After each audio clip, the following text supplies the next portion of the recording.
Ce jour est un rendez-vous prophétique. Au temps fixé pour le Togo, c'est le règne maintenant de l'accomplissement de la sagesse, de la promesse de Dieu. Le combat est engagé par Dieu entre la lumière et les ténèbres. C'est Dieu qui ébranle en ce moment toutes les nations, la Tunisie, l'Égypte et que sais-je. Le diable n'a aucun pouvoir. Seul Dieu décide du dessein des nations. Et aucune autre autorité ne peut le faire. Ce combat est engagé de manière visible entre la justice et l'injustice, entre la dignité et la captivité ou l'opposition. Ce lieu où nous sommes est également un choix divin, dû à l'obéissance et à l'humilité du maître des lieux.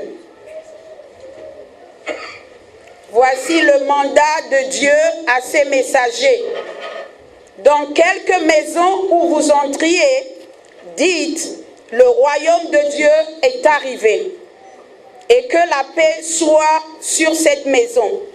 Et s'il se trouve là un homme de paix, votre paix reposera sur lui. Sinon, elle reviendra à vous. Après avoir sondé plusieurs endroits de cette ville et avoir rencontré plusieurs leaders politiques, j'ai été accueilli en ce lieu, ainsi que le royaume de Dieu, par ses paroles. Madame, vous prêchez à des convaincus, n'est-ce pas Gérard? Puis ils ont accepté de poser cet acte d'obéissance qui est cette convocation céleste de ce jour. Je proclame donc devant toute la nation que la paix du Dieu du Togo et des nations repose sur la maison Obu.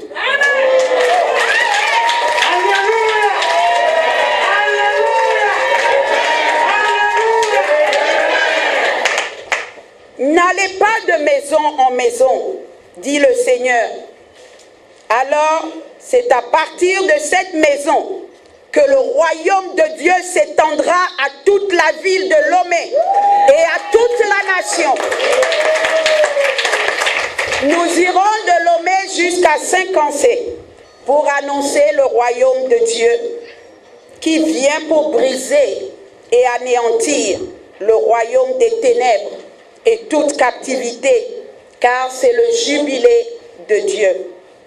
Dans la ville ou le lieu qui ne nous recevra pas, nous secourons contre elle la poussière qui s'attachera à nos pieds. Et cet endroit sera traité et jugé plus rigoureusement que Sodome et Gomorrhe. Car celui qui nous écoute, écoute celui qui nous envoie. Et celui qui nous rejette, rejette celui qui nous envoie. Mon nom est Esther. C'est le jour pour que la créature cesse toute rébellion contre son Créateur. En ce jour de combat entre la lumière et les ténèbres. Mais le cas du Togo est différent du cas de la Tunisie, de l'Égypte et des autres nations, car aucun peuple ne peut s'affranchir en mettant Dieu derrière. Mais nous, au Togo, c'est Dieu qui prend le devant.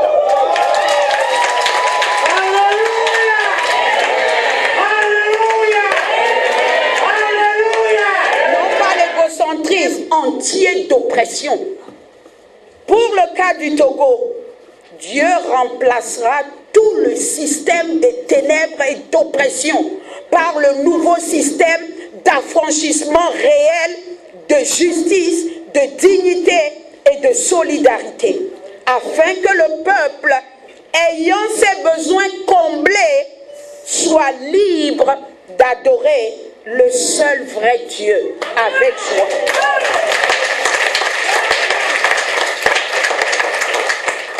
Quand deux éléphants se battent, c'est l'herbe qui souffre. En ce jour, il faut que chacun se positionne clairement dans un camp, où vous êtes dans le camp de la lumière, ou vous êtes dans le camp des ténèbres, ou vous êtes dans le camp de l'amour, de la vérité, du pardon, de la justice, de la vision, de l'excellence et de l'intérêt général, ou bien vous êtes dans le camp de la haine, du mensonge, de la rancune, de l'injustice, de l'aveuglement, de l'égoïsme et de la médiocrité. La neutralité n'est plus de rigueur, selon la mentalité togolaise qui déclare « Ce n'est pas à moi de le dire ou de le faire. Et n'y est la blanfifia. Alors n'y est la ouefifia. » Dieu est en train de rassembler son camp. Dans tous les partis,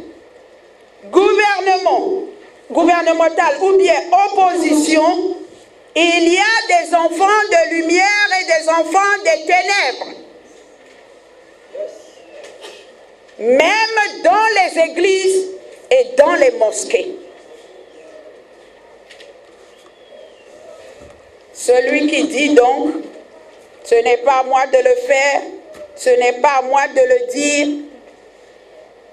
et tourne les yeux pour ne pas regarder l'injustice qui se passe à côté de lui, alors que la loi divine, fondamentale, nous interpelle tous pour dire et nous commander d'aimer Dieu et d'aimer notre prochain.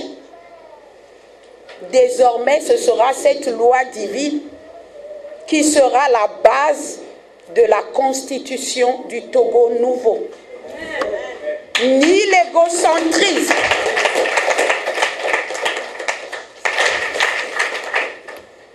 aux jeunes, voici la parole du Seigneur pour vous. Ce n'est pas fini pour vous. Vous allez collaborer avec Dieu qui vous a donné une merveilleuse destinée.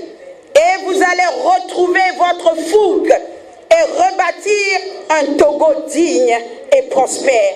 Vous êtes la fierté de nous les mères.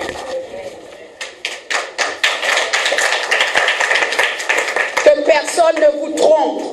Le Dieu du Togo vous propose un avenir radieux et aucun parti politique du système des ténèbres du royaume des nations ne pourra assurer votre avenir. Seul Dieu peut le faire. Parce que c'est lui qui a formé un projet de bonheur sur vos vies et non de malheur. Aux hommes, les pères, que le système des ténèbres a castrés au Togo pour en faire des eunuques. C'est-à-dire que dans beaucoup de familles, ne pouvant plus assurer leurs responsabilités parce qu'ils sont sans emploi, donc c'est l'épouse, la mère qui assure tout, ce qui leur enlève leur dignité et leur autorité. Nous vous disons de la part du Dieu du Togo, courage, levez-vous avec Dieu pour retrouver votre responsabilité de tête, pour rendre le mouvement et la respiration au Togo qui est à l'agonie. Aux serviteurs de Dieu, prêtres, pasteurs, imams, qui veulent se repositionner clairement, dans le camp et l'œuvre de Dieu, nous déclarons ce jour, les murs dénominationnels doivent tomber. Détachez les anneaux du Seigneur, enfermez chez vous, car le Maître en a besoin, avant qu'il ne vous les reprenne par la force.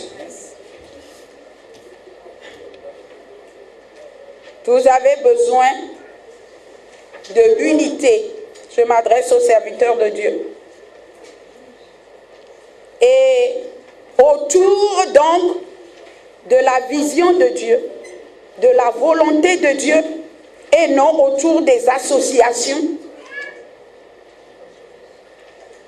à travers ce que lui-même appelle la religion pure, qui consiste à préserver les âmes des souillures du monde et à s'occuper des orphelins, des veuves et des malheureux, mais non pas les dépouiller.